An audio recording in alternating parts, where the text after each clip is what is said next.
that will be directly involved with that. Very good people, but they're tough, and they know what's happening, and they've done it before. In addition, I'm deploying the National Guard to help reestablish law, order, and public safety in Washington, D.C., and they're going to be allowed to do their job properly. And you people are victims of it, too. You know, you're reporters, and I understand a lot of you tend to be on the liberal side, but you don't want to get mugged and raped and shot and killed. And you all know people and friends of yours that happened. And so you can be anything you want, but you want to have safety in the streets. You want to be able to leave your apartment or your house where you live and feel safe and go into a store to buy a newspaper or buy something. And you don't have that now. The murder rate in Washington today is higher than that of Bogota, Colombia, Mexico City, some of the places that you hear about as being the worst places on earth, much higher. This is much higher. The number of car thefts has doubled over the past 5 years, and the number of carjackings has more than tripled.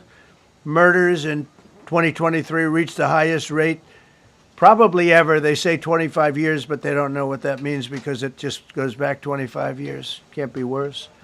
Our capital city has been overtaken by violent gangs and bloodthirsty criminals, roving mobs of wild youth, drugged out maniacs and homeless people. And we're not going to let it happen anymore. We're not going to take it. Just like we did on our southern border. Nobody comes through our southern border anymore. 3 months in a row, we had zero. I don't know if that's right, but the people that do the work, it's a very liberal group of people, actually, and they actually said zero for the last 3 months. Nobody thought a thing like that was possible. And, when you take a look at numbers, I just saw some charts. These are different cities throughout the world. Red is, okay, the red is a place called Washington, D.C. Look at these. Baghdad we doubled up on Baghdad. Panama City, Brasilia, San Jose, Costa Rica, Bogota, Colombia, heavy drugs.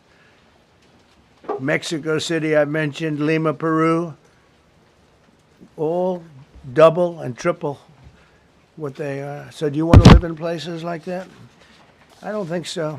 And I think the people in this room, if you wrote correctly, you'd see, look at the kind of numbers we have.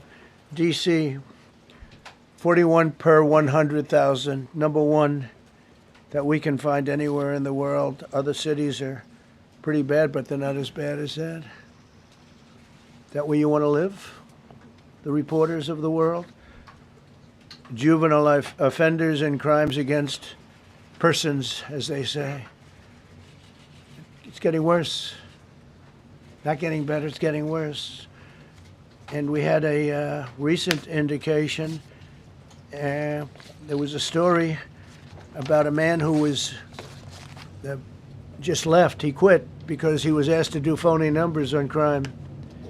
And we're going to look into that. I think Pam is going to be looking into that. But he was asked by the city, I guess, that we don't want to show the real numbers. Let me do numbers so it looks like it's going down. Not going down. And under Biden, it was a disaster. And nobody did anything about it. We're going to do things about it like you wouldn't believe.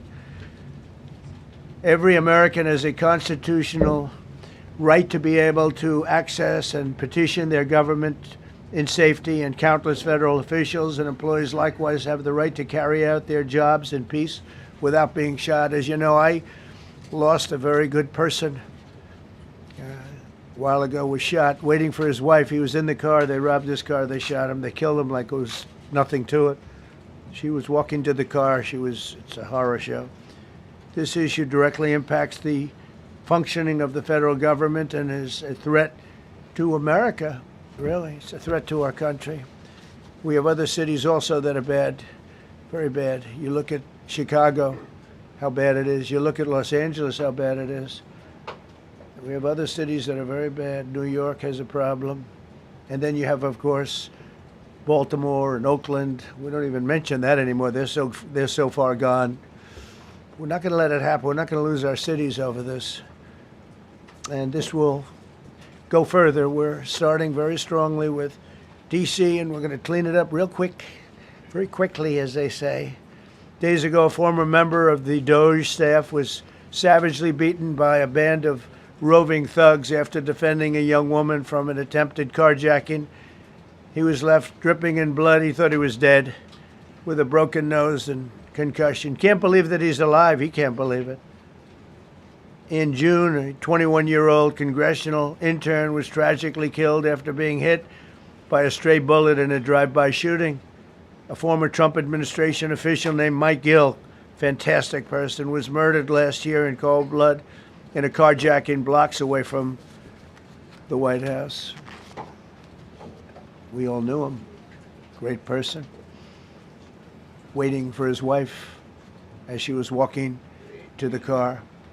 A Democrat congressman was also carjacked at gunpoint not far from the Capitol. And in 2023, an aide to Senator Rand Paul was stabbed in the chest and head by a demented lunatic as he walked down the street, just absolutely for no reason. Horrifically, last July 4th weekend, a 3-year-old girl was shot in the head and killed while sitting in a car near the Capitol. It's becoming a situation of complete and total lawlessness. And we're getting rid of the slums, too. We have slums here. We're getting rid of them. I know it's not politically correct. You'll say, oh, so terrible. No, we're getting rid of the slums where they live. Caravans of mass youth rampage through city streets at all times of the day. There are ATVs, motorbikes. They travel pretty well. Entire neighborhoods are now under emergency curfews. Just this past weekend, gunfire went through, and you saw that, the Navy Yard. I saw it this morning. They saw that they fought back against law. See, they fight back until you knock the hell out of them, because it's the only language they understand. But they fought back against law enforcement last night. And they're not going to be fighting back long, because I've instructed them and told them whatever happens, they love to spit in the face of the police. As the police are standing up there in uniform, they're standing and they're screaming at them an inch away from their face. And then they start spitting in their face. And I said, you tell them, you spit and we hit. And they can hit real hard. It's a disgusting thing. I've watched that for years, for 3-4 years. I've watched them. The police are standing, and they're told, don't do anything under any search. So and you can see they want to get at it. And they're standing there, and people are spitting in their face, and they're not allowed to do anything. But now they are allowed to do whatever the hell they want. This dire public safety crisis stems directly from the abject failures of the city's local leadership. The radical left city council adopted no cash bail. By the way, every place in the country where you have no cash bail is a disaster. That's what started the problem in New York, and they don't change it. They don't want to change it. That's what started it in Chicago. I mean, bad politicians started it, bad leadership started it, but that was the one thing that's central, no cash bail. Somebody murders somebody and they're out on no cash bail before the day is out. We're going to end that in Chicago. We're going to change the statute. I spoke with Pam and Todd and everybody. We're going to change the statute, and I'm going to have to get the Republicans to vote because the Democrats are weak on crime, totally weak on crime. They don't know why. They want to stop because they get mugged too. But we're going to change no cash bail. We're going to change the statute and get rid of some of the other things. And we'll count on the Republicans in Congress and Senate to vote. We have the majority, so we'll vote. We don't have a big majority, but we've gotten everything, including the great, big, beautiful bill. Got that done, and that's one of the greatest things that's ever happened to people in this country. They're starting to figure it out, how good it is. Biggest tax cut in history. So many things. But we'll be able to get that done. So, Todd, if you and Pam can draw up things working with the people, we will. I'll get it passed. We'll get it passed with the Republicans. Probably won't get, think of this, probably won't get one Democrat vote because they have no idea what they're doing. That's why they want men playing in women's sports. That's why they want transgender for everybody. Everybody transgender. And they just got walloped in an election, in a landslide, and they haven't changed one thing. I saw the other day the certain gentleman who was a very well-known politician, Democrat, was fighting like hell that men should be allowed to play in women's sport. They just don't get it. They said it's an 80-20 issue, and I think it's a 97-3 issue. And I don't know who the three are. I've never heard anybody nobody's ever come up to me, sir, you have to let men play in women's sports. You have to do it, sir. Nobody's ever approached me. I don't know where this issue even comes from. Never seen anything like it. But they turned our nation's capital into a sanctuary jurisdiction. That's the other thing. We have to get rid of sanctuary cities as quickly as possible. We're going to do it, too. We have to. Because it's sanctuary for criminals. Releasing illegal alien gang members onto the streets in 2022, nearly 70% of criminals arrested in Washington went unprosecuted. That's not going to happen with the group we have standing aside and standing behind me. And at the Metropolitan Police Department, it's now reached a small number relatively compared to what it was, but it's thousands of people. You know, we have thousands of police. I was told today, sir, they want more police. I heard a number, 3,500 police. That's a lot of police. 3,500. I thought they were going to say, we only have 30 policemen or women. He said, we have 3,500. We need more. You don't need more. That's so many. I never heard. That's like an army. How could you need more than 3,000? It just happened 2 minutes ago. Sir, they've requested more police. Oh, what do they have? About 3,500. I said, 3,500? This is not a big area. It's ridiculous. What you need is rules and regulations, and you need the right people to implement them. And we have the right people here, that I can tell you. Look at the border. Biden said there's nothing you can do. Kamala was the border czar. She never called one of the Border Patrol agents who are great. ICE is great. Never spoke to anybody. Never went there. But she was the border czar. And everybody said it was impossible to fix. I fixed it in 3 months. No, really. I fixed it the first week, but really fixed it over the last couple of months. And I mean, literally to a point where, as I said, 0 illegals entering our country in the last 90 days. Pretty amazing. It's time for dramatic action. We're going to do the same thing over here. It's going to be a very safe city very soon. We're not looking to take years, because a lot of people die in years. And we've got incredible people in this country, except we have to allow them to do their job. And that we will deliver like nobody's ever delivered before. I actually think it's easy. You know, if you're competent, it's easy. If you're incompetent, it's impossible. But I'm very competent. Last week, my administration surged 500 federal agents into the district, including from the FBI, ATF, DEA, Park Police, the U.S. Marshal Service, the Secret Service, and the Department of Homeland Security. You know, a lot of nations, they don't have anything like that. They got some police, and they're rough police. They don't have DEA, ATF, FBI, Park Police, the U.S. Marshal Service, Secret Service, Department of Homeland Security. They got some police, but they're rough police, and they do their job. They don't have crime. We're not going to have crime either. They made dozens of arrests, and that's what starts to happen. Again, cashless bail. Watch what we do with that. Today, we're formally declaring a public safety emergency. This is an emergency. This is a tragic emergency.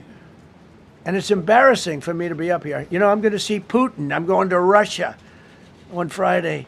I don't like being up here talking about how unsafe and how dirty and disgusting this once beautiful capital was, with graffiti all over the walls. It's another part of it, by the way, because we're talking about safety, but we're also talking about beautification. We have the most beautiful, potentially, capital in the world. We always had. But people come from Iowa, they come from Indiana, they come and then they get mugged. Not going to happen. Keep coming, because by the time you get your trip set, it's going to be safe again, and it's going to be clean very quickly. We're going to replace the medians that are falling down all over the roads. We're going to replace the potholes. We're going to put a nice new coat of asphalt over the top. No, we don't have to rip the road out and spend 7 years building a new road because they cut everything. Because some designers said, well, we need a 1/4 of an inch more turn for safety reasons. No, we're going to do it right. We're going to get it done quickly. So today we're declaring public safety emergency in the District of Columbia. And Attorney General Pam Bondi, who's fantastic, is taking command of the Metropolitan Police Department as of this moment. And I'll be making the appropriate notifications to Congress and to the mayor, our new DEA administrator, who's one of the top in the country. He better be Terry. If you're not, I'm going to get rid of you so fast. Terry Cole. Terry, thanks. Very good. We just got him. Most highly recommended person. And you'll be designated as the interim federal commissioner of the Metropolitan Police Department. Okay? And you run them tough. They're good. You have a lot of good people. You have people that shouldn't be there. You also have people that shouldn't be there. They got in there because of woke. But you have a lot of great police. And those people are the ones that want to help you. This city will no longer be a sanctuary for illegal alien criminals. We will have full, seamless, integrated cooperation at all levels of law enforcement, and we'll deploy officers across the district with an overwhelming presence. You'll have more police, and you'll be so happy because you'll be safe. When you walk down the street, you're going to see police, or you're going to see FBI agents. We're going to have a lot of agents on the street. You're going to have a lot of essentially military, and we will bring in the military if it's needed. By the way, we're going to have National Guard, but Pete Hegseth will tell you about it. We will bring in the military if needed. People say, "Oh, that's so terrible. He's going to bring in." It's been used many times over the years. I don't think we'll need it. I think we've got so many great people, including the people that are in the police department with proper leadership. They'll immediately begin massive enforcement operations targeting known gangs, drug dealers, and criminal networks to get them the hell off the street, maybe get them out of the country, because a lot of them came into our country illegally. They shouldn't have been allowed in. They come from Venezuela. They come from all over the world. We're going to get them the hell out. They won't be here long. But some of these people, a lot of them, are homegrown criminals. And these are bad people. These are rough people. And this is just a list of some of the people that were given to me today that were criminals removed from the D.C. streets this weekend. They were rough and tough, but we're rougher and tougher. Look at these people here. Nothing, you know. They're not going to be your local school teacher. Look at this guy. He has killed people numerous times. They're not going to be an asset. They will never be an asset to society. I don't care. I know we all want to say, oh, they're going to be rehabbed. It's not going to be rehabbed. I'm going to ask Doug Burgum to come up and say a couple of words because he's in charge, as you know. He's Interior, but he's in charge of the U.S. Park Police. And I've heard so many great things about the Park Police. They're proud of it. They've been there for a long time. Their families oftentimes grow into the roles. They love the country. They love this area. So, Doug, could you say a few words, please? Thank you, Mr. President. On behalf of the U.S. Park Police, this is the oldest federal police force in the nation. They were formed in 1791 by none other than President George Washington. They've got the awesome responsibility of protecting our nation's most sacred monuments. The National Mall, Washington Monument, Jefferson Memorial, Lincoln Memorial, Statue of Liberty, and out west, the Presidio and the Golden Gate area.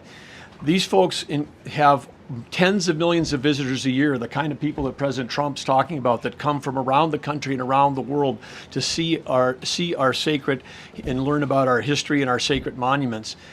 They've been doing a fantastic job, but they are so pleased, the rank and file, that President Trump is now allowing them to enforce the law. As those of you that live in the city may know that the circles and the triangle parks that are spread throughout DC are actually federal park property. So the U.S. Park Police also have responsibility for that. These became littered with homeless camps under the Biden administration. All of you saw that. Since President Trump's executive order on March 27th, making DC safe and beautiful again, the U.S. Park Police have removed over 70 homeless camps. And President Trump also talked about beautification. They're stopping and enforcing the laws against graffiti on our monuments. They've removed over 80 specific attacks against our history with graffiti on our monuments. So they continue to do a great job, whether it's in their vehicles, on foot, or on the mounted police that you see around the National Mall. And President Trump, they thank you. The rank and file is so happy to be enforcing the law again. Thank you for your leadership, and they're excited about the announcement you're making today. Thank you. Very good. Great job you're doing. Thank you very much. Pete, could you say something about the military, if you would? Well, Mr. President, it's an honor to be here. And at your direction this morning, we've mobilized the D.C. National Guard. It'll be operationalized by the Secretary of the Army, Dan Driscoll, through the D.C. Guard. You will see them flowing into the streets of Washington in the coming week. At your direction as well, sir, there are other units we are prepared to bring in. Other National Guard units, other specialized units.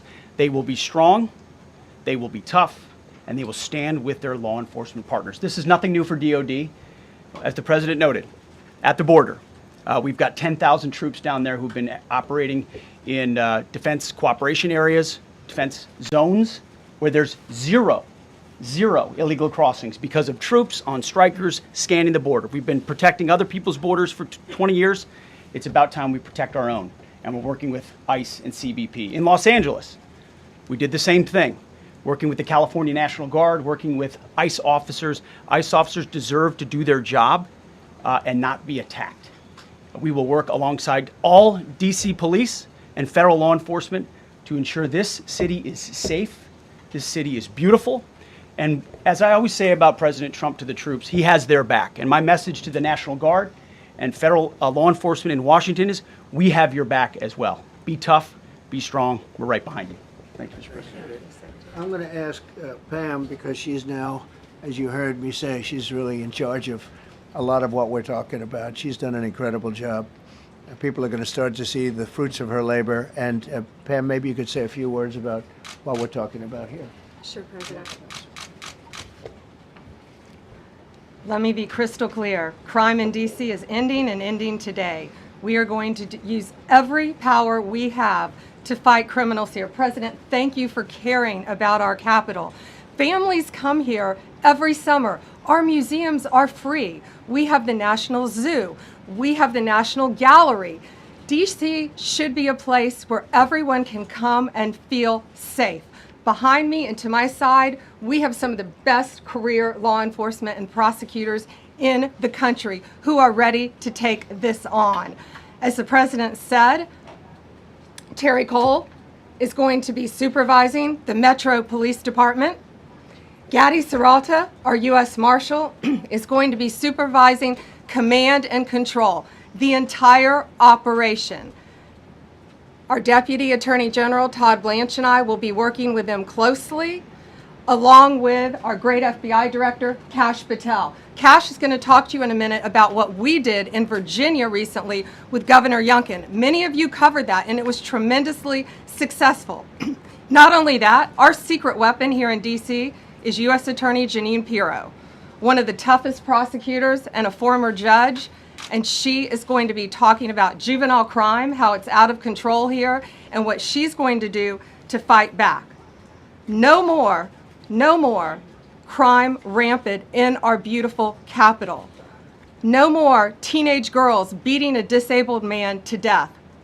No more of that. No more drive-bys. We're going to do everything we can. And working with the ATF Director Driscoll and Commander of the Army, we're going to all work together. That's what we all do in this room. We work together, we fight. Do not underestimate one person in this room. We're going to make DC beautiful. We're going to make DC safe again.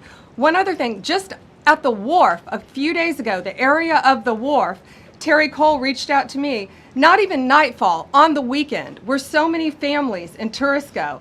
A guy's overdosing from fentanyl on a park bench in the middle of families around. They administered Narcan and saved his life.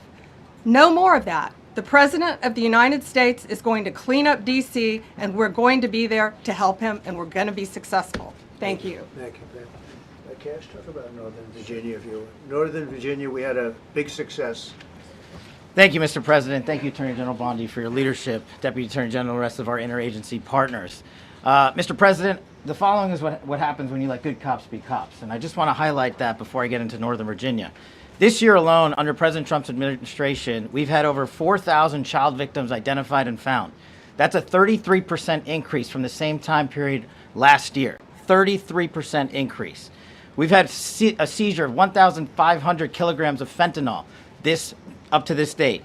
That is a 25% increase since the same time period last year. And just to put it in perspective, 1,500 kilograms of fentanyl is enough to kill 115 million Americans. 115 million Americans.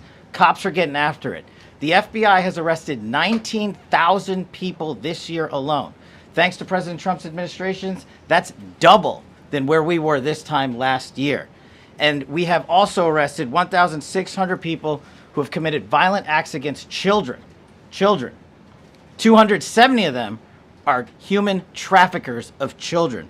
Mr. President, this is what happens when you have great leadership at the Attorney General with Pam Bondi, your administration's priority of protecting the homeland and protecting American citizens and protecting our children, and the murder rates are plummeting. We are now able to report that the murder rate is on track to be the lowest in U.S. history, in modern recorded U.S. history, thanks to this team behind me and President Trump's priorities. And how do we do it? And what are we going to bring to D.C.?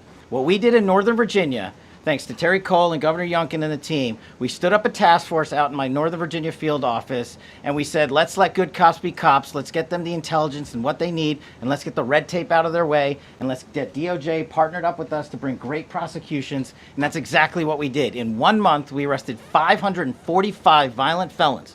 545 in the state of Virginia, thanks to Governor Youngkin's partnership. And that simplicity in law enforcement is what's coming to Washington, D.C. When you let good cops be cops, when you give them the intel they need, when you work with our Homeland Security Task Force, when you work with Terry and Gaddy and I go way back to Miami, these guys are great leaders of the respective departments and law enforcement capacities. And when you have the DOJ and President Trump driving behind this mission, we are going to clean up Washington, D.C., and we're going to do it the right way, the lawful way, and we're going to make sure Washington, D.C. is safe again. Thank you, Mr. President. Thank you, Attorney General. Thank you very much. Good job. Thank you, Cash. So the process begins right now. It actually started over the weekend, and we confronted a lot of very bad people. But it's going to be something that will be pretty amazing to you as you watch it. And I think most of you say it's a beautiful thing to do it right. We're going to be removing homeless encampments from all over our parks, our beautiful, beautiful parks, which now a lot of people can't walk on. They're very dirty, we've got a lot of problems. But we've already started that. We're moving the encampments away, trying to take care of people. Some of those people, we don't know how they even got there.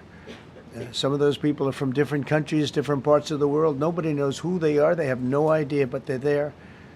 We're getting rid of the people from underpasses and public spaces from all over the city. There are many places that they can go, and we're going to help them as much as you can help. But they'll not be allowed to turn our capital into a wasteland for the world to see. The Metropolitan Police Department and the federal authorities will be supported in the effort, a really big effort, the 800 D.C. National Guardsmen that we'll put on, and much more if necessary, much more. You remember I said, I offered 10,000 once. Remember I said to a certain person, who I thought always was highly overrated, not very competent, but I said, if you need them, we'll give you 10,000 of the military or the National Guard. They turned me down. But if necessary, we're going to move service members directly to joining the Guardsmen, and that'll take place very rapidly, and that'll be done in conjunction with Pam and with Pete and everybody else. Washington, D.C. should be one of the safest, cleanest, and most beautiful cities anywhere in the world. And we're going to make it that. We're going to make it safe. We're going to make it smart. We're going to make it beautiful, so beautiful. Some of the buildings, we're going to add to it. You see what we've done at the White House. White House is a whole different building. I do that in my part-time because it's a natural instinct as a real estate person. I was very good at that, and I was very good at fixing things up. I like fixing things up. You see what's happening. The marble floors are being reinstalled, renovated, fixed. The whole place is becoming very beautiful. We're going to be adding a magnificent ballroom, most beautiful ballroom, I think, anywhere. We need it. I would have certainly loved to have had it today. I think we would have filled it up. A lot of you are standing outside, can't get in this room. I have never seen the room like this, which tells me that you want to talk about, I mean, this was a D.C. news conference. It tells me that you want to talk about crime in D.C. and beautification of D.C., but I'm going to put that's easy. And I think, frankly, fixing the crime with the pros, fixing the crime is easy, too. A person who I've known for a long time, and she's been incredible. She was a fantastic, one of the best ever district attorneys in New York. She was in Westchester, and she became a judge, very successful judge. And then she went into showbiz because she was such a good DA and such a good judge, tough judge, but fair, always fair. Nobody ever complained about that, but she was tough. And because of that and her reputation, she went into showbiz. So a lot of people don't, they think of Janine as showbiz. Actually, showbiz was not her thing. And she did great. She was on, along with a couple of other of my friends, on the #1 show. And she did great. But this is what she loves doing. This is really her baby. What she's going to do is going to be incredible. And I'd like to speak for just a few seconds on what she has in mind, what she wants to do. We're going to be appointing some judges. We have some open spots, and we're going to take people, because the judges are letting killers out. They just say, go, that's okay, don't worry about it. So we're putting some, Pam recommended, Todd recommended, some judges that are great. Janine recommended. Janine's given me 3 great candidates already. We have about 10 open spots, and we could probably create some more. We need them. Janine, would you say a few words, please? Thank you very much, Mr. President, and thank you, Madam Attorney General, and to all my partners here. We all want the same thing. We all want a safe city. We want a safe capital. We want to be able to bring our families here. We want to be able to come and enjoy the history that makes this place great. And unfortunately, we are not in that position right now. And Mr. President, I want to thank you for taking the step that we need right now to make criminals understand that they are not going to get away with it anymore. And I'm not going to stand here and go over and over the cases. But what I can tell you is this. I see too much violent crime being committed by young punks who think that they can get together in gangs and crews and beat the hell out of you or anyone else. They don't care where they are. They can be in DuPont Circle, but they know that we can't touch them. Why? Because the laws are weak. I can't touch you if you're 14, 15, 16, 17 years old and you have a gun. I convict someone of shooting another person with an illegal gun on a public bus in the chest, intent to kill. I convict him. And you know what the judge gives him? Probation. Says you should go to college. We need to go after the D.C. Council and their absurd laws. We need to get rid of this concept of, no cash bail. We need to recognize that the people who matter are the law-abiding citizens. And it starts today. But it's not going to end today, because the president is going to do everything we need to do to make sure that these emboldened criminals understand we see you, we're watching you, and we're going to change the law to catch you. And my final note is this. These kids understand that the jurisdiction is through the State Attorney General, Brian Schwab. I did a poster of the young man from Doge who was beaten bloody with a severe concussion, a broken nose. And then I did a poster of what happens to those kids, because I can't arrest them, I can't prosecute them. They go to family court and they get to do yoga and arts and crafts. Enough. It changes today. Thank you, Mr. President. Thank you, Jim. You're welcome. Great job. Thank you. If I could, I just signed some executive orders. I'd like to have Will please come up and we'll let the people know what we signed. Do you want to put them down? Yes, sir. Go ahead. A short while ago in the Oval Office, President Trump signed two crucial executive actions to deal with the emergency crime conditions we currently face in the District of Columbia. The first of these was an executive order, as President Trump said before, invoking his powers under Section 40 of the Home Rule Act to take federal control of the D.C. Metropolitan Police Department. Along with that executive order, President Trump signed the statutorily required notification letters to Mayor Bowser and to the relevant House and Senate committee leaders. The second major executive action that President Trump signed was a presidential memorandum directing the Secretary of Defense to utilize the National Guard to address the conditions we see on our streets here in D.C. It also authorized the Secretary of Defense to work with state governors to utilize their National Guard units if necessary as well. These are bold, decisive steps intended to combat the out-of-control crime conditions we've seen on D.C.'s streets for far too long, and I, for one, am deeply proud to be part of an administration that's finally coming to terms with these issues, sir. Thank you very much. Sir. Thank you. So, just to conclude, Washington, D.C. should be one of the safest, cleanest, most beautiful places anywhere in the world. It was years ago. We had one problem that was a pretty big problem. The radical left got out of control and they started trying to rip down statues. And I said, let's go pass a law real fast. We're going to do it real fast. But we were blocked by the Democrats who do not want safety. Nobody gets it. I don't get it. They don't get it because they can't get votes. I don't know how they can win an election with this, but they don't want safety.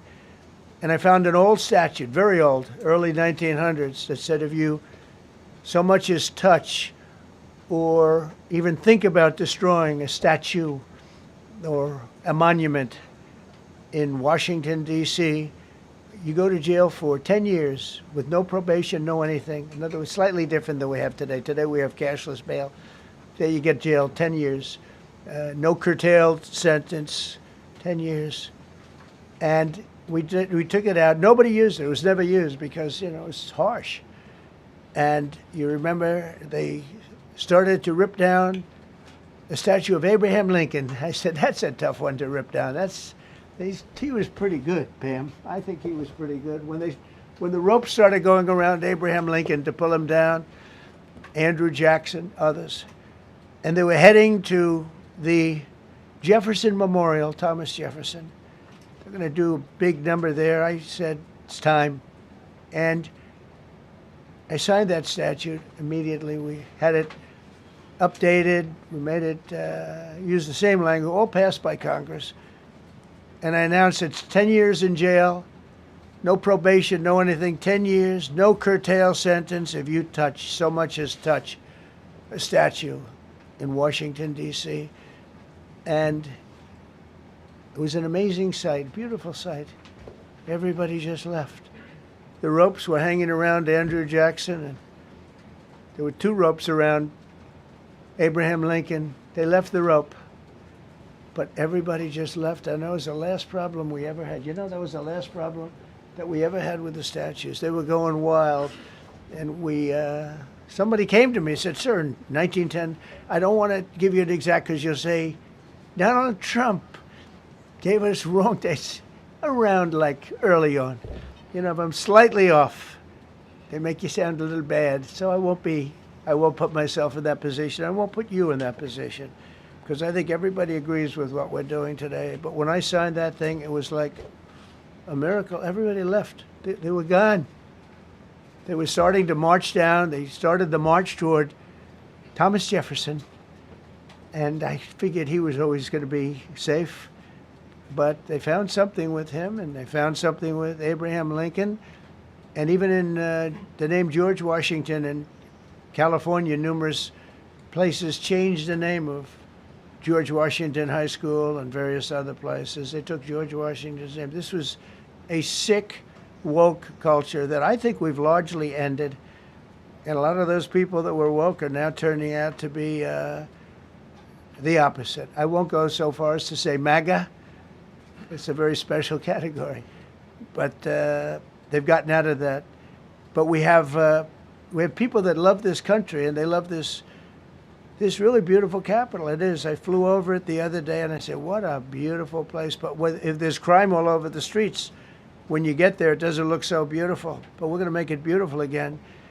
We're going to fix it with crime, and we're going to also, as we're doing that, we're going to start doing things that we know how to do, that I know how to do better than anybody, I guess, because of my experience from previous life. But not only are we stopping the crime, we're going to clean up the trash and the graffiti and the grime and the dirt and the broken marble panels and all of the things they've done to hurt this city. And we're going to restore the city back to the gleaming capital that everybody wants it to be. It's going to be something very special. All of these people are really tough. Could I shake your hand, Gaddy, please? You're going to be so important here. You're going to be that guy. I hope I don't have to fire him in 2 weeks because he's too soft.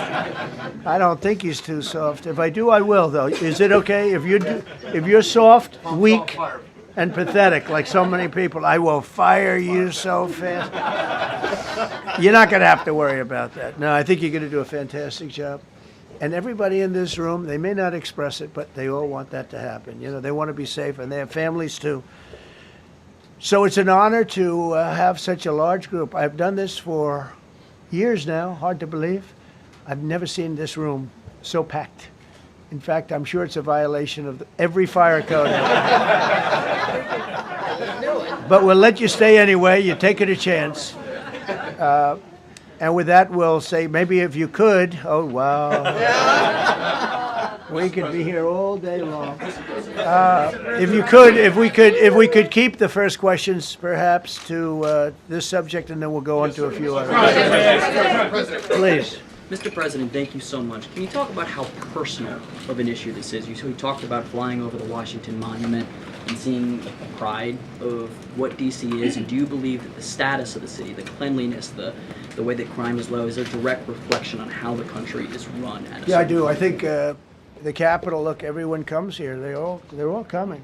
All the leaders, they're all wanting to come. And I say it, I've said it again, but I'm really just quoting other leaders from NATO, from the Middle East, King of Saudi Arabia, Qatar, UAE. I was over there. We brought back $5.1 trillion of investment into our country. But a month and a half ago, I was at NATO. We had a great thing. They agreed to put up 5% instead of 2%. 2% they didn't pay, 5% is already paid. We had a great meeting, and they all said the same thing. They said our country was dead. They thought our country was gone. 1 year ago, they said your country was dead. And now you have the hottest country anywhere in the world. We do. We have the hottest country in the world right now. The tariffs have helped. It's given us not only the money, it's billions, trillions of dollars of money, but it gives us great power over enemies. We solved 5 wars with Pakistan and India. We just solved one. Azerbaijan and, as you know, and Armenia. A war was raging for 37 years. And the 2 leaders got up and they said, we never thought this would be solved. Russia tried to solve it. They all tried to solve it. It was a very tough situation, but we got it done. And I said to the 2 men, I said, are you guys friends? And they had a hard time. They've been killing each other for 37 years, right? The one was there 5 years, one was there for 22 years. He said, my whole life I've been fighting this war, and you got it solved. But we did many of those. We did in the Congo and Rwanda. That's been going on for 30 years. 8 to 9 million people killed that they know of, but it was raging, and we got that solved. We got a lot of them done. It's a great honor. But you want to have, when they come, the leaders come to our country to sign documents that the war is over or whatever, or for other reasons. They come for trade. And you want them to come through so beautifully. You ride down those roads, everything should be perfect. You shouldn't have medians falling down into the roadway. Median, the metal things that are always. Somebody had a great lobbyist, because I've never seen them look good. I've been looking at those things with the little, right? They're always broken and bad, but here they're really bad. And we're going to either put new or fix it. And it's not expensive. It's not really expensive. And we're going to fix our roads a little bit. We're going to clean up our sidewalks. You have countries where every Saturday the people go out and they wash their sidewalks in front of their stores or their houses. They scrub their sidewalks. So we aren't quite at that level yet, I don't think. Gaddy, we're not quite there yet, but maybe we will. They go out and they scrub. I think it's so beautiful to hear that and to see those stories. But we're going to make it clean. But just to finish with your question, it's a very, very strong reflection of our country. And when they see a bad city, you know, my father always used to tell me, I had a wonderful father, very smart, and he used to say, son, when you walk into a restaurant and you see a dirty front door, don't go in. Because if the front door is dirty, the kitchen's dirty also. Same thing with the Capitol. If our Capitol's dirty, our whole country is dirty, and they don't respect us. So it's a very good question, actually. Mr. President, sorry. Question for you on the specific issue. Do you expect more cities to follow DC's path if this goes through? So the idea is that Chicago, LA, San Francisco, would they expect similar action what we've seen in DC? And the other question, sir, there's reporting that the administration is going to reclassify marijuana. Would that send mixed messages that if marijuana is okay, some drugs are okay, but we're trying to clean up crime? How do they go hand in hand? We're only looking at that. That's early, but you know, somebody reported it, which is fine. We're looking at it. Some people like it. Some people hate it. Some people hate the whole concept of marijuana because if it does bad for the children, it does bad for people that are older than children. But we're looking at reclassification, and we'll make a determination over the next few weeks. And that determination hopefully will be the right one. It's a very complicated subject, the subject of marijuana. I've heard great things having to do with medical, and I've had bad things having to do with just about everything else. But medical and, for pain and various things, I've heard some pretty good things. But for other things, I've heard some pretty bad things. The other part of your question, I mean, we're just going to see what happens with it all. We're going to have a tremendous success in what we're doing. Other cities are hopefully watching this. They're all watching, just like everyone's watching here. They're all watching, and maybe they'll clean up, and maybe they'll do this and get rid of the cashless bail thing and all of the things that caused the problem. I mean, if you go back, this whole thing with cashless bail is a disaster. So many problems came that we never had before. So they're watching us today, and if they don't learn their lesson, if they haven't studied us properly, because we're going to be very successful. I have zero doubt about that. It's going to be. It's a question of will it be really fast, like the border. You know, everyone said, they used to say, Biden used to say, I need legislation. I didn't get any legislation. I called up our people, and we did a great job. Tom Homan was great. As you know, our secretary did a great job. They did a great job. There's no games. They didn't play games. And we're going to have the same thing here. But then I'm going to look at New York in a little while. Let's do this. Let's do this together. Let's see. It's going to go pretty quickly. And if we need to, we're going to do the same thing in Chicago, which is a disaster. We have a mayor there who's totally incompetent.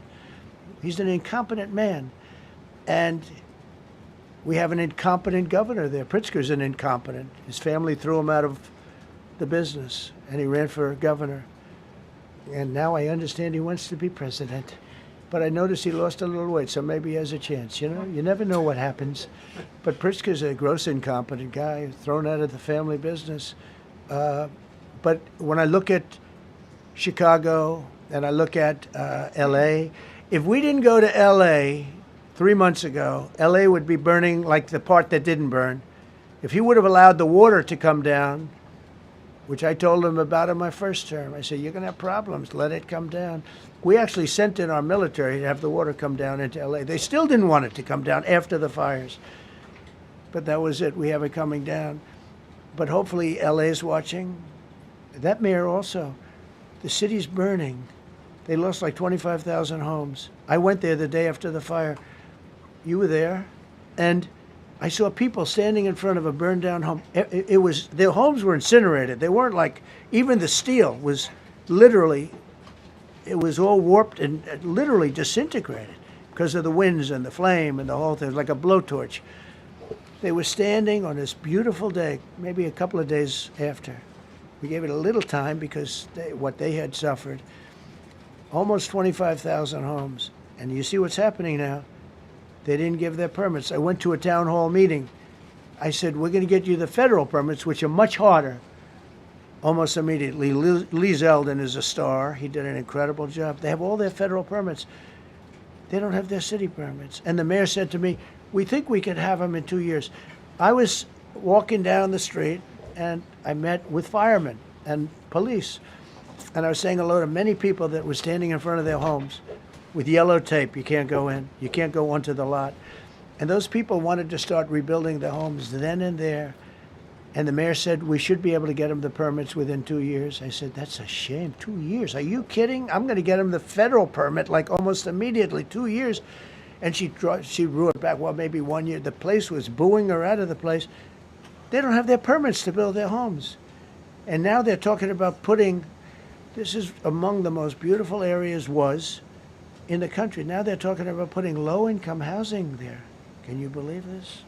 I love low-income housing. I made money with low-income housing. I built low-income housing. I know more about low-income housing and luxury housing. I know about everything real estate. They want to replace some of those homes with low-income housing. They haven't gotten their permits yet. We've gotten all the federal permits, which are much tougher to get, and it was done almost immediately through Lee Zeldin and Federal Environmental. And I watched the other day, those people are angry. And now, you know, they had tremendous, they loved that area. They loved the whole big area, different places, but they loved it. It was all luxury stuff and beautiful stuff. And some wasn't that luxury, but the level of love for that neighborhood, their neighborhoods, was incredible. And you know what? I watched people on television, they want to go, they want to leave. They've lost their spirit, they've lost their heart, because the mayor's incompetent. And Gavin Newsom is incompetent. Got a good line of bullshit, but that's about it. He's incompetent. And you have Los Angeles is, you know, it's amazing. You know, I called, the first thing I did, I got the Olympics to go there. I was the one that got it. And by a rare thing that happened, I'll be the president. I was very upset because I got the Olympics there, and I said I won't be president when it comes. But bad things happened, and illegal things happened, really illegal things happened. Now it turns out one good thing was I'm going to be the president for the Olympics for 2050, for 250, which is going to be fantastic, and also for the World Cup. So we have a lot of good things, and I hope 250 is going to be the 250th anniversary is going to be the best. But when I looked at those people, and I saw last night on television that they still don't have their permits, it's a disgrace what's happened in Los Angeles. Yeah, thank you. The China tariff deadline is tonight. Do you plan to extend that?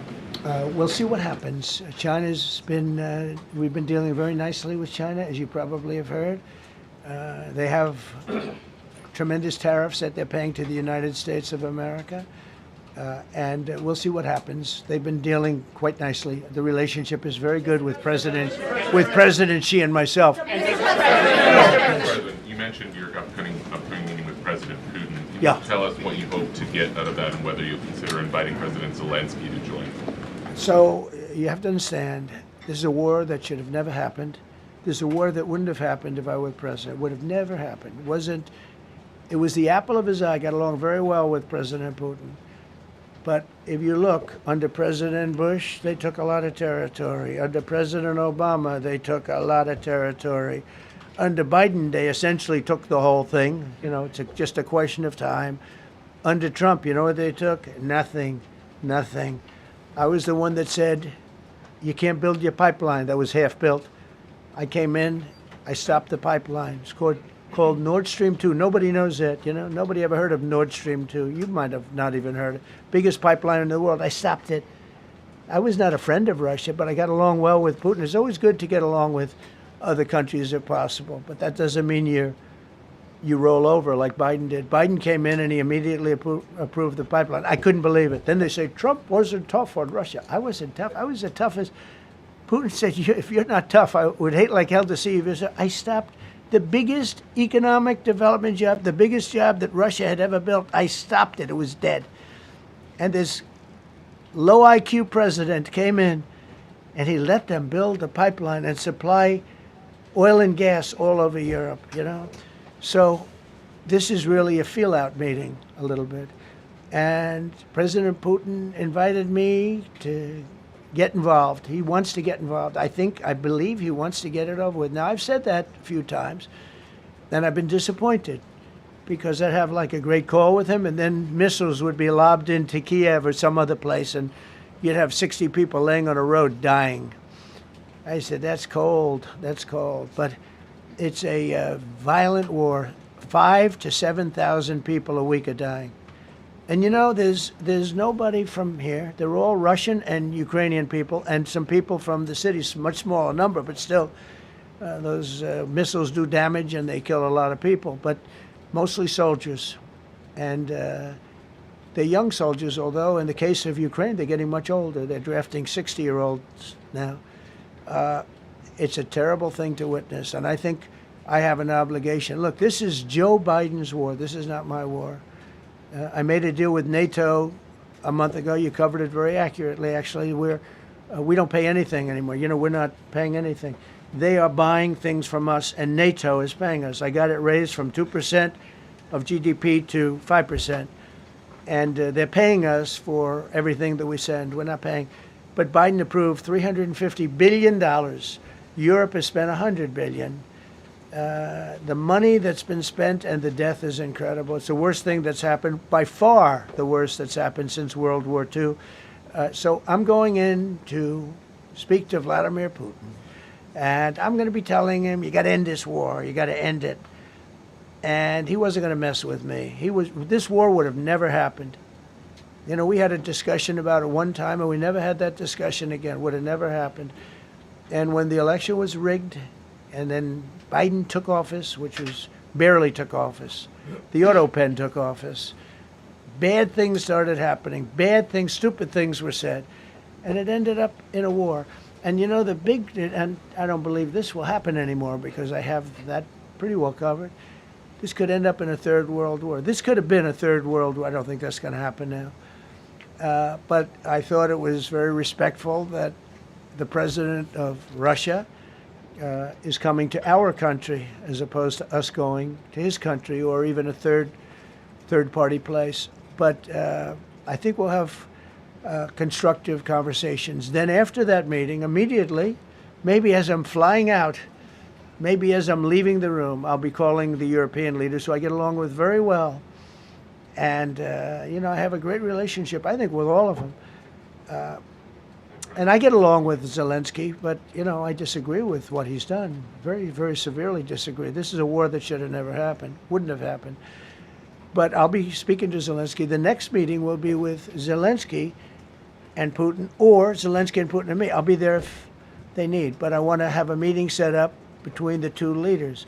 I was a little bothered by the fact that Zelensky was saying, well, I have to get constitutional approval. I mean, he's got approval to go into war and kill everybody, but he needs approval to do a land swap because there'll be some land swapping going on. I know that through Russia and through conversations with everybody to the good, for the good of Ukraine. Good stuff, not bad stuff. Also, some bad stuff for both. So there's good and there's bad. But it's very complex because you have lines that are very uneven, and there'll be some swapping, there'll be some changes in land, and the word that they will use is, you know, they make changes. We're going to change the lines, the battle lines. Russia's occupied a big portion of Ukraine. They've occupied some very prime territory. We're going to try and get some of that territory back for Ukraine. But they've taken some very prime territory. They've taken largely ocean, you know, in real estate we call it oceanfront property. That's always the most valuable property. If you're in a lake, a river, or an ocean, it's always the best property. Well, Ukraine, a lot of people don't know that Ukraine was largely 1,000 miles of ocean. That's gone. Other than one small area, Odessa, it's a small area. There's just a little bit of water left. So I'm going to go and see the parameters. Now, I may leave and say, good luck, and that'll be the end. I may say this is not going to be settled. I mean, there are those that believe that Putin wanted all of Ukraine. I happen to be one of them, by the way. I think if it weren't for me, he would not be even talking to anybody else right now. But I'm going to meet with him. We're going to see what the parameters are. I'm then going to call up President Zelensky and the European leaders right after the meeting, yeah. And I'm going to tell them what kind of a deal. I'm not going to make a deal. It's not up to me to make a deal. I think a deal should be made for both. I think Russia has to get back into building their country. It's a massive country. I think they have 11 time zones, if you can believe it. It's a massive, it's by far, from the standpoint of land, it's by far the largest. They have tremendous potential in Russia to do well. They're not doing well. Their economy is not doing well right now because it's been very well disturbed by this. It doesn't help when the President of the United States tells their largest or second largest oil buyer that we're putting a 50% tariff on you if you buy oil from Russia. That was a big blow. And then they say, gee, he wasn't so tough. Nobody else would have done that. And I haven't stopped there. I mean, look, I was all set to do things far bigger than that, but I got a call that they'd like to meet, and I'm going to see what they want to meet about. I'd like to see a ceasefire. I'd like to see the best deal that could be made for both parties. You know, it takes two to tango, right? So ultimately, I'll have a meeting next week. I had a great relationship with him, considering the fact that I was not nice to him because of the pipeline. I ended the pipeline. I also gave the javelins. Do you ever hear of a javelin? Javelin is called a tank buster. They say that Obama gave them sheets and I gave them javelins. If it weren't for me, all those tanks that were destroyed at the first days of the war because the tanks got stuck in the mud, some commander made a better. They would have been in Kiev in 4 hours going down the highway. But a Russian general made a brilliant decision to go through the farmland instead. And they just had torrential rains, and the rains were so bad, and it was mud, and those tanks got stuck in the mud. I don't know who that general is, but knowing Vladimir, he's probably not around any longer because all those tanks were stuck in the mud, and they went along with the javelins. I gave them the javelins. You know that, right? I gave them javelins. They gave them sheets. But I'm going to meet with President Putin, and we're going to see what he has in mind. And if it's a fair deal, I'll reveal it to the European Union leaders and to the NATO leaders, and also to President Zelensky. I think out of respect, I'll call him first, and then I'll call them after. And I may say, lots of luck, keep fighting, or I may say we can make a deal. If not, I will tell you this. I've seen a poll coming out of Ukraine. 88% of the people would like to see a deal made. And if you go back 3 years, everybody was gung-ho for war. Everybody's gung-ho for war until you have it. It's an amazing thing. I had it with a couple of countries where I couldn't get a deal done with one particular country. And I just couldn't. The guy's great. He's a friend of mine. Great. Good leader. Tough as hell. I couldn't get the deal done. And then he went into war for a short period of time. You know where I'm talking about. First term. And it was nasty. Guys being killed all over the place. And he went through 1 week of war, and I was able to get the deal done. He said, this is nasty. Yes, please. Yeah, just to follow up on what you were saying there. First of all, Volodymyr Zelensky is not invited on Friday? He wasn't a part of it. I would say he could go, but he's gone to a lot of meetings. He's been there for 3.5 years. Nothing happened. And what is the definition? I mean, do you want somebody that's been doing this for 3.5 years? What's the definition of a good deal? I'll tell you after I hear what the deal is. Because there could be many definitions. You're talking about a very large and complex situation. Now, I tell you, the war that I just settled with Azerbaijan and with, as you know, in Armenia was almost as complex as this one, having to do with routes, trade. Meeting on Friday with Vladimir Putin. Well, we're going to have a meeting with Vladimir Putin, and at the end of that meeting, probably in the first 2 minutes, I'll know exactly whether or not a deal can be made. How will you know that? Because that's what I do. I make deals. Mr. Yeah, please, go ahead. Yeah, thank you, Mr. President. I'm going to ask you two questions, one about China, one about Russia, if I could. On China, your administration agreed to send the most advanced or advanced NVIDIA and AMD chips. No, obsolete. No. Obsolete chip. Well, and then 15% of the You profits mean the come back. 20s? No. This is an old chip that China already has. And I deal with Jensen, who's a great guy, and NVIDIA. The chip that we're talking about, the H20, it's an old chip. China already has it in a different form, different name, but they have it. Or they have a combination of two will make up for it and even then some. Now Jensen's a very brilliant guy, and Jensen also has a new chip, the Blackwell. Do you know what the Blackwell is? The Blackwell is super duper advanced. I wouldn't make a deal with that, although it's possible I'd make a deal, a somewhat enhanced in a negative way Blackwell. In other words, take 30% to 50% off of it. But that's the latest and the greatest in the world. Nobody has it. They won't have it for 5 years. But the H20 is obsolete. You know, it's one of those things. But it still has a market. So I said, listen, I want 20% if I'm going to approve this for you, for the country, for our country, for the U.S. I don't want it myself. You know, every time I say like 747, I want, yeah, for the Air Force. So I just wanted, so when I say I want 20, I want for the country. I only care about the country. I don't care about myself. And he said, would you make it 15? So we negotiated a little deal. So he's selling a essentially old chip that Huawei has a similar chip, a chip that does the same thing. And I said, good, if I'm going to give it to you, because they have a, they have a stopper, what we call a stopper, not allowed to do it. It's really known as a restrictive covenant. And I said, if I'm going to do that, I want you to pay us as a country something, because I'm giving you a release. I released them only from the H20. Now, on the Blackwell, I think he's coming to see me again about that.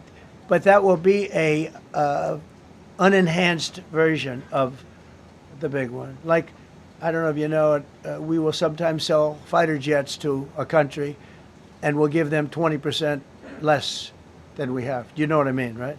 That's the same. So on Russia,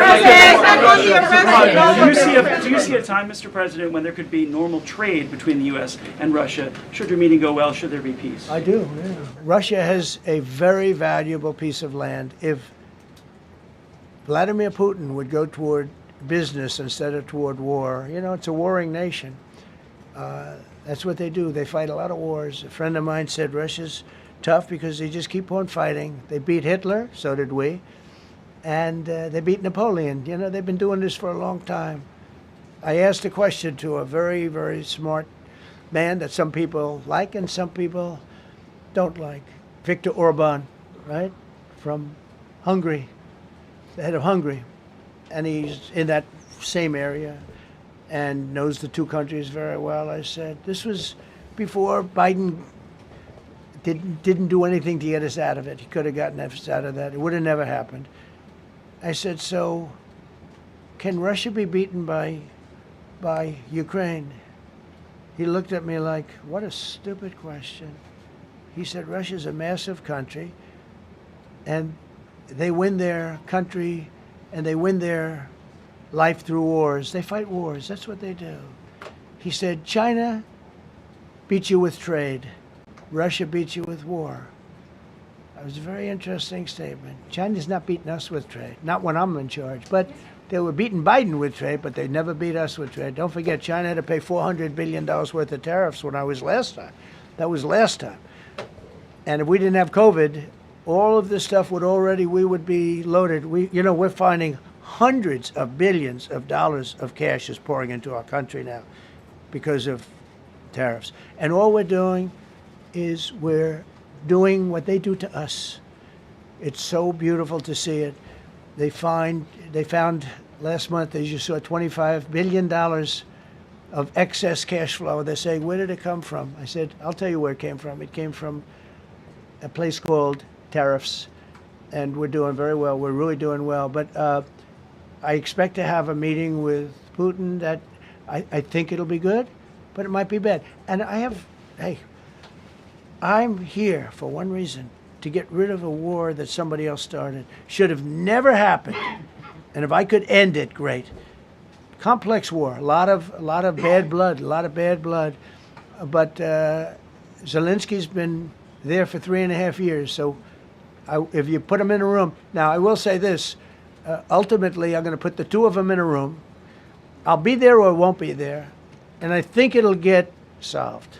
Yeah, please be. Thank you, Mr. President. Excuse me, I'm going to suggest, because do you have any other questions on DC? Because I don't want them to be. Wait. These are incredible people. I don't want them to be standing up here on subjects that. Does anybody have a question of them? And then you guys can leave. Okay, a question, Brian. Go ahead. Thank you, Mr. President. All right. And by the way, this is only on DC, and then they're going to leave because it's unfair to have them stand up here all day long. Brian. I've got two questions for you. First, about DC. This is personal for me as well. Last year, I was robbed on the streets by one of these teenage thugs. Had a gun, got away with it. Let's talk about the effort that between law enforcement, prosecutors, and judges, because it's a recycling belt. Like, these kids go, they don't fear the police. They know it. If you talk about how we've got to get these judges and put these kids behind bars, right. Adult crimes deserve adult penalties.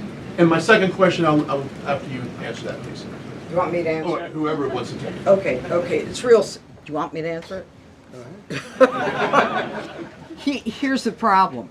Assuming that they're 17 years, older than 17 years old, I can get the case.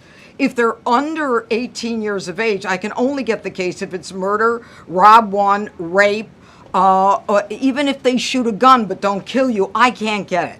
So the law has to be changed. As the president said, cashless bail. That has to be changed. All right, then, even assuming I get the case, I get jurisdiction, I get a conviction, the DC Council has given the judges the ability to give probation on shootings. And so then it's up to them. All of these things, the Youth Rehabilitation Incarceration Reduction Act, and now they want to seal records. So if we work hard, we get a conviction, they want to wipe it out. So that needs all to be changed. Okay, Mr. Question. Pam, would you answer that also?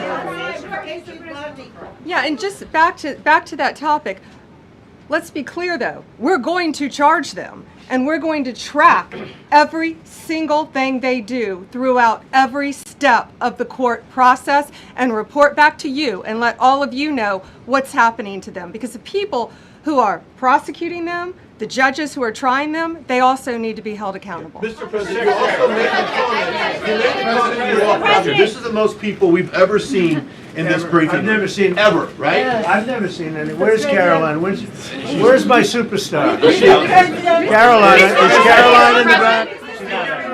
Where's Caroline? Come here, Caroline. Come here, Caroline. Come here. Is she doing a good job, by the way? Come here, Caroline. Is this the largest crowd that you've ever seen? This is definitely the most packed briefing, and I think all of you would agree. I think it's why we need to build a ballroom. Mr. President, I have a better idea. All right, Brian, go ahead. My question is this. You're building the big, beautiful ballroom. Yeah. Could we build a big, beautiful briefing room, updated technology, No. more seats? I don't want to do that. I don't want you to be comfortable. So no, I don't want to make life comfortable. So look. Let's just do this. Let's do this. It's going to be a big thing. We're going to Russia. That's going to be a big deal. What happens, happens. I'll let you know what happens. You'll be the first to know. I'll be calling the European leaders. I'm going with totally. I mean, we have a lot of talks. They're great people. They're great leaders, actually, and they want to get back. Honestly, as one of them said, I've OD'd on trying to settle Ukraine. They've OD'd, meaning they've overdosed on the settlement of Ukraine. Not a nice expression, but boy, is it accurate. They're tired of it. They want to get back to spending money on their countries. You know, Biden gave them $350 billion. Europe gave $100 billion. It should be much more than that. shouldn't have been that kind of, they should have had equalization, but they didn't. But you know what? Still a lot of money. They want to get back to building their own countries. They really want it resolved. My relationship with the European leaders, as you saw, is extremely good. It's perfect. It's beautiful. Wait. And we're going to try. I'll be in touch with them. I have 5 of them call me. You think it's easy? There are a lot of European leaders, but they rely on me. Very much rely on me. If it wasn't for me, this thing would never get solved until the last person breathing is dead. Would you talk to them before? Yeah, I did. I'm talking to them right now. So I'm talking to the European leaders. I'll be talking to President Zelensky. I'm going to get everybody's ideas. I go into that thing fully loaded right up there, and we're going to see what happens. Now, I think one of 2 things is going to happen. It's going to be a good meeting, and we'll go a step further. We'll get it done. I'd like to see a ceasefire very, very quickly. Very quick. I'd like to see it immediately, but I'd like to see it very quickly. And we're going to be dealing with the European leaders, and we're going to be dealing with President Zelensky, and hopefully we're going to have a great success. As far as this, what we did today, and I think you were here for D.C. more so than even Russia, because Russia will be, we have a couple of days to go, but the Russia is going to be very interesting. But to me, what is very exciting, and we're going to take back our capital. We're going to make it beautiful again, but we're going to make it, more importantly, safe again. It's going to be so safe. It's going to be a model. And then we'll look at other cities also. But other cities are studying what we're doing. And you have some capable people in other cities. They can do it too. But we have a great group of professionals. We're going to have a safe, beautiful capital, and it's going to happen very quickly. Thank you all. Thank you all very much.